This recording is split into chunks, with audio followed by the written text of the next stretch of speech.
नमस्ते प्यारे विद्यार्थियों, मैं पल्लवी कलिता आप सभी का हार्दिक स्वागत करती हूँ ई कक्षा में। ছাত্ৰ ছাত্ৰীসকল আমি ইতিমধ্যে সাখী পাঠটো পঢ়িছো। আজি আমি সাখীৰ প্ৰশ্নোত্তৰসমূহ আলোচনা কৰিম। প্ৰশ্নোত্তৰসমূহৰ আজি এটা অংশ আলোচনা কৰিম আৰু পিছৰ অংশটো আমি পিছৰ ক্লাছত আলোচনা কৰিম। আজি আমি প্ৰথম অংশটো আলোচনা কৰো আহাচোন।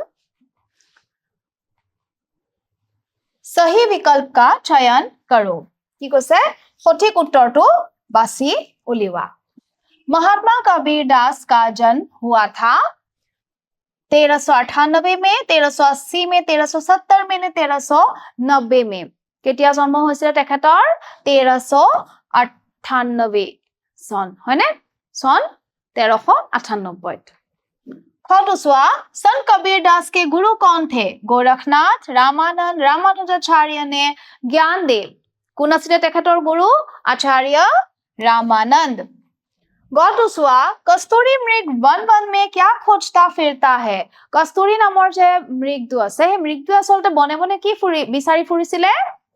कोमल घास ने शीतल जल ने कस्तूरी नामक सुगंधित पदार्थ ने निर्मल हवा। কি বিচাৰিছিলে? कस्तूरी नामक सुगंधित पदार्थ। घटुसुआ कबीरदास के अनुसार वह व्यक्ति पंडित है। कबीरदास जी अनुसार কোন पंडित आছিলে? কোনজন व्यक्ति पंडित হ'ব পাৰে?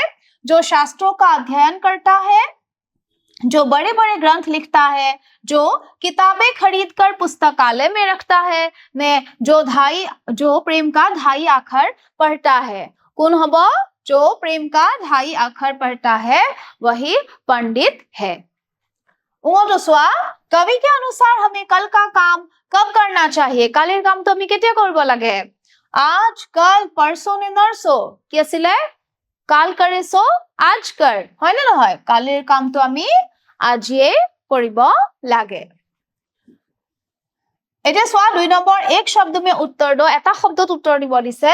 श्रीमान शंकरदेव ने अपने किस ग्रंथ में कबीरदास जी का उल्लेख किया है? কোনখন গ্ৰন্থত শ্ৰীমন্ত শংকৰদেৱে কবীৰদাস जी উল্লেখ কৰিছিলে? মনত আছে নে তোমালোকৰ? সোয়া কোট কৰিছিলে? কীৰ্তন ঘোষা। কীৰ্তন ঘোষাত कबीरदास जीर বিষয়ে লিখিছিলে শ্ৰীমন্ত শংকৰদেৱে। खटुसुआ महात्मा कबीरदास का देहावसान कब हुआ था? কেতিয়া তেখেতৰ মৃত্যু হৈছিলে? 1518 1518 কোট? मगहरत, হয়নে? कवि के अनुसार प्रेम विहीन शरीर कैसा होता है? प्रेम विहीन शरीर कबीरदास अनुसरी केनेকুৱা? प्रेम विहीन शरीर सोआ स्मशान की तरह होता है, श्मशानर समान अर्थात मृतप्राय, है ने? घटुसुआ कबीरदास जी ने गुरु को क्या कहा है? गुरु तेও কি বুলি কৈছিলে कबीरदास जीए? गुरु को क्या कहा है? कुम्हार। और शिष्य কি বুলি কৈছিলে? कुंभ।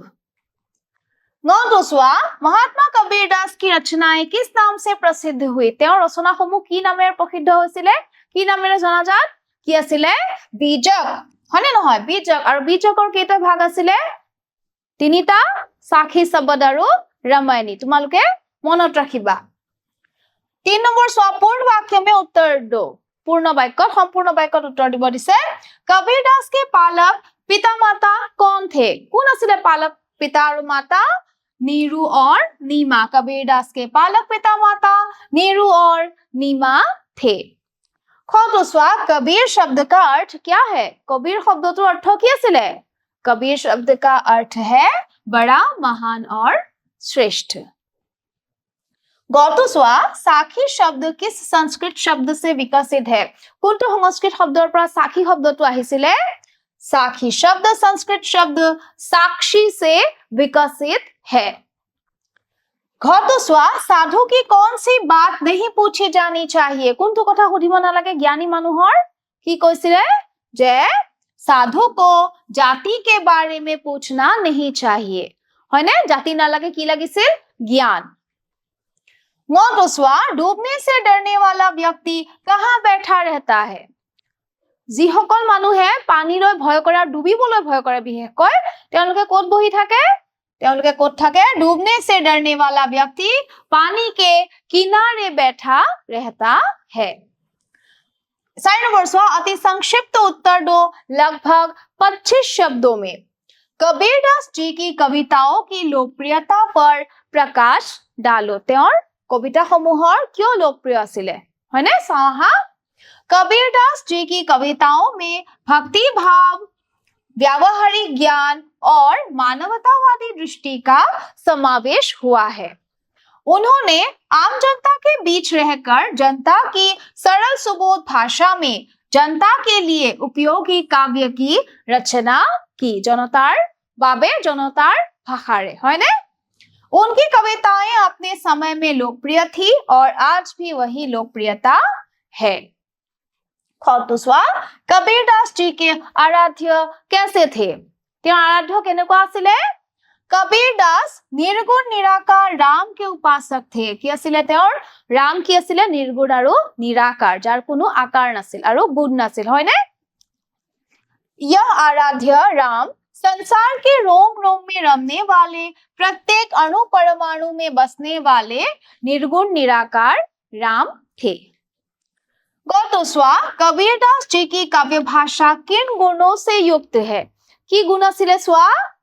कबीरदास जी की काव्य वस्तुतः तत्कालीन हिंदुस्तानी है, जिसे विद्वानों ने सधुक्कड़ी, पंचमेल खिचड़ी आदि कहा है। जनता के कवि कबीरदास ने सरल, सहज, बोधगम्य और स्वाभाविक रूप से आए अलंकारों से सजी भाषा का प्रयोग किया है। उनकी काव्य भाषा अत्यंत सुबोध एवं स्पष्ट थी। माने সকলোৱে সহজতে বুজি পাইছিলে। घतुस्वा तेरा साई तुझ में जो पुहुपन में बास का आशय क्या है? কি কব বিচাৰিছিলে এই কথাখিনিৰে যে तेरा साई तुझ में जो पुहुपन में बास কি কৈছিল স্वा तेरा साई तुझ में जो पुहुपन में बास का आशय है कि जिस प्रकार फूलों की खुशबू उसके अंदर समाई होती है, उसी प्रकार ईश्वर भी हमारे हृदय में ही वास करते हैं। धार्मिक स्थलों में भगवान को ढूंढने के बजाय हमें अपने हृदय में ही खोजना चाहिए, है ने? नौतुस्वा सदगुरु की महिमा के बारे में कवि ने क्या कहा है? सदगुरु एजन ভাল গুৰুৰ মহিমাৰ বিষয়ে কি কৈছে কবিৰদাস জিয়ে যে सदगुरु की महिमा अनंत, अनंत क्या उपकार, है ना? নহয় सदगुरु की महिमा के बारे में कवि ने कहा है कि सदगुरु की महिमा अनंत और अपार होती है। वे शिष्यों के अज्ञान अंधकार को हटाकर ज्ञान का प्रकाश प्रदान करते हैं। प्रथम सदुस्वा अंतर हाथ सहार दे बाहर बाहे चोट का तात्पर्य बताओ। কি কৈছিল এটোৰ মাধ্যমেৰে চোৱাচোন कबीरदास जी के अनुसार गुरु शिष्य का संबंध कुम्हार और कुंभ जैसा है। जिस प्रकार कुम्हार कुंभ बनाते समय एक हाथ से सहारा देता है और दूसरे हाथ से बाहर चोट लगाता है, হয়নে নহয়? কলহটো যেতিয়া বনায় তেতিয়া কি কৰে? এখন হাতেৰে বাহিৰত চোট দিয়ে, এখন হাতেৰে কিন্তু ধৰি থাকে, এৰি নিদিয়ে, হয়নে? उसी प्रकार गुरु शिष्य को सही शिक्षा देने में कोसते हैं, पर हमेशा हृदय में प्यार होता है। इधर 5 नंबर का संक्षिप्त उत्तर दो लगभग 50 शब्दों में। बुराई खोजने के संदर्भ में कवि ने क्या कहा है? কি কৈছিলে? বুঢ়াই যেতিয়া বেয়া মানুহ বিচাৰি ওলাইছিল তেতিয়া কবিৰদাসে কি পাইছিল? মনত আছে নে তোমালোকৰ? চাও হাসুন। बुराई खोजने के संदर्भ में कवि ने कहा है कि जो व्यक्ति दूसरों की बुराइयां देखा करते हैं, असल में वह भूल जाते हैं कि उनसे बुरा कोई नहीं है। कवि का मानना है कि अगर हम दूसरों की बुराइयों को देखने से पहले खुद के हृदय में झांक कर देखें, तो हमारे अंदर ही वह बुराइयां दिखने लगेगी, है ने? বেলেগক চোৱাৰ আগতে আমি নিজৰ হৃদয়খন এবাৰ ভালদৰে ঝুকিয়াই চাব লাগে। इसीलिए कवि कहते हैं कि जो व्यक्ति दूसरे में बुराई देखता है, असल में वही बुरा व्यक्ति है। खतुस्वा कबीरदास जी ने किस लिए मन का फेरने का उपदेश दिया है? কি কৈছিলে? মনৰ মেল, मन का মানে মনৰ मन का খিনি মানে এৰিবলৈ বা ত্যাগ কৰিবলৈ কিয় কৈছিলে? চাও হা कबीरदास जी मनुष्य को उपदेश देते हुए कहते हैं कि मनुष्य सदियों से मोक्ष प्राप्ति के लिए भगवान का नाम जपते हुए हाथ में माला लिए हुए है, फिर भी मोक्ष प्राप्त नहीं कर पाए। असल में हृदय परिवर्तन के लिए हमें अपने मन को बदलना होगा, है ना। प्रथमते आमी आमार मन तो साफा करिब लागिब, तेतियाहे आमी आसलते निजे शुद्ध हम, है ना নহয়। मन में बसे मोह माया वासनाओं को त्यागना होगा। मन के अंदर बसे मैल को दूर करके हमें अच्छाइयों की ओर मन को मोड़ना पड़ेगा, है ना। गुरु शिष्य को किस प्रकार गढ़ते हैं? एजन गुरुए शिष्य एजनक केनेকৈ गढ़ दिए चाओ हा। कबीरदास गुरु और शिष्य का संबंध कुम्हार और घड़े से करते हैं, है ना। कुम्हार माने कुमार আৰু কুমাৰে বনোৱা সেই কলহটোৰ লগত তুলনা কৰিছে গুरु আৰু শিষ্যৰ সম্বন্ধটো। गुरु अपने शिष्य को एक कुम्हार की तरह गढ़ते हैं। जिस प्रकार एक कुम्हार अपने घड़े को बनाते वक्त उसकी कमियों को ढूंढकर अपने हाथों से ठोकने लगता है, तो दूसरी ओर घड़े को अंदर अपने कोमल हाथों से सहारा भी देता है ना নহয়। मारे बाहिৰৰ फाले छोट करे बा ভাল কৰিবৰ বাবে আৰু হাতখন কিন্তু এখন হাত ভিতৰেৰে ধৰিও ৰাখে যাতে মাটিৰ পাত্ৰটো ভাঙি না যায়, হয় না নহয়। ठीक उसी प्रकार एक गुरु अपने शिष्य को उसके दोष के लिए कड़ा शब्द का प्रयोग करता है, तो साथ ही साथ हृदय से सहारा भी देता है। प्रथमते কি হয় कड़ा शब्द অলপ টান শব্দ ব্যৱহাৰ কৰিব পাৰে, কিন্তু কিহৰ কাৰণে? তেওঁৰ উদ্দেশ্য হৈছে যাতে ছাত্ৰজন বা শিষ্যজন ভাল হয়, হয়নে। अर्थात शिष्य की भलाई के लिए गुरु को कभी कठोर तो कभी कोमल भाव से शिक्षा देनी पड़ती है। केतियाबा कठिन हब लागे और केतियाबा कोमल हब लागे। पिछरटो चाओ हा। कोरे पुस्तकीय ज्ञान की निरर्थकता पर कबीरदास जी ने किस प्रकार प्रकाश डाला है? कोरे पुस्तकीय ज्ञान तार माने केवल कितापर ज्ञान जे आमार कामत नाहे हेतु देखाबर বাবে कबीरदासे की কৈছে चाओ हा। कोरे पुस्तकीय ज्ञान की निरर्थकता पर प्रकाश डालते हुए कबीरदास जी ने कहा है कि पुस्तकीय ज्ञान के जरिए कोई लोग पंडित नहीं बन सकता, कोनो पंडित हब নোৱাৰে। पंडित बनने के लिए लोगों को प्रेम के बारे में जानना जरूरी है। কৈছিল ने 2.5 अक्षर प्रेम का पढ़े सो पंडित होय। जो लोग प्रेम के 2.5 अक्षर का ज्ञान जानते हो वे ही पंडित बन सकते हैं। अकल किताब पढ़ी থাকিলে पंडित নহয়, आमी जानिब লাগিব मानवीय मूल्यबोधখিনি আৰু प्रेमটো आमी जानिब লাগিব, হয়নে।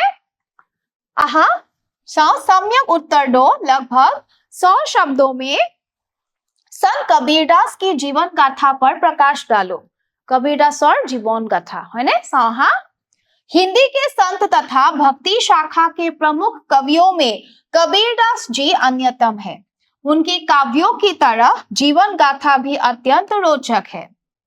सन 1398 में काशी में एक विधवा ब्राह्मणी के गर्भ से उनका जन्म हुआ था। लोक लज्जा के कारण इस दिव्य बच्चे को लहरतारा नामक स्थान के एक तालाब के तट पर छोड़ दिया था। माँ के थोई গৈছিলে, হয়নে। वहां से गुजरते हुए नीरू और नीमा नामक मुसलमान जुलाहे दंपति को वह बालक मिला। उन्होंने उसका नाम रखा कबीर और उसे पाल पोसकर बड़ा किया। आगे चलकर कबीरदास जी बड़े संत, श्रेष्ठ भक्त और महान कवि बने। तार माने कबीर नाम तो सार्थक हल, हयने। कबीरदास स्वामी रामानंद के शिष्य थे। वे निर्गुण निराकार राम की आराधना करते थे। वे जात पात, उच्च निम्न आदि भेदभावों के हमेशा विरोधी थे। पिछरटो चाओ हा। भक्त कवि कबीरदास जी का साहित्यिक परिचय दो। भक्त कवि कबीरदास जी। कबीरदास आम जनता के कवि थे। उन्होंने जनता के लिए और जनता की सहज सरल और सुबोध भाषा में काव्य की रचना की। भक्ति धर्म आदि के प्रचार प्रसार के लिए वे घूमते रहते थे और अपने आराध्य के गीत गाया करते थे। उनकी कविता में ब्रज, मैथिली, उर्दू, पारसी, पंजाबी, राजस्थानी आदि भाषा के शब्दों का समावेश हुआ है। इसलिए कुछ विद्वानों ने उनकी भाषा को सधुक्कड़ी या पंचमेल खिचड़ी आदि कहा है। ज्ञान, भक्ति, आत्मा, परमात्मा, माया, प्रेम, वैराग्य आदि गंभीर विषय उनकी रचनाओं में अत्यंत सुबोध एवं स्पष्ट रूप में प्रकट हुए हैं। कबीरदास जी लोगों के बीच में रहकर तरह तरह के उपदेश आदि दिया करते थे। उनकी वाणियों को कुछ शिष्यों ने लिपिबद्ध किया। उनकी रचनाएं बीजक नाम से प्रसिद्ध है। इसके 3 भाग हैं, साखी, सबद और रामायणी। कबीरदास जी के रचनाएं आज भी अत्यंत लोकप्रिय है। मरমৰ ছাত্ৰ ছাত্ৰীসকল, আজি আমি সাখীৰ প্ৰশ্নোত্তৰসমূহৰ প্ৰথম শিতানটো পঢ়িলো। ইয়াৰ পিছৰ ক্লাছত ইয়াৰ শেষ শিতানটো বা দ্বিতীয় অংশটো আমি দিম। আজিলৈ ইমানতে এৰিলো। তোমালোকে ভালদৰে পঢ়া শুনা কৰিবা। ধন্যবাদ।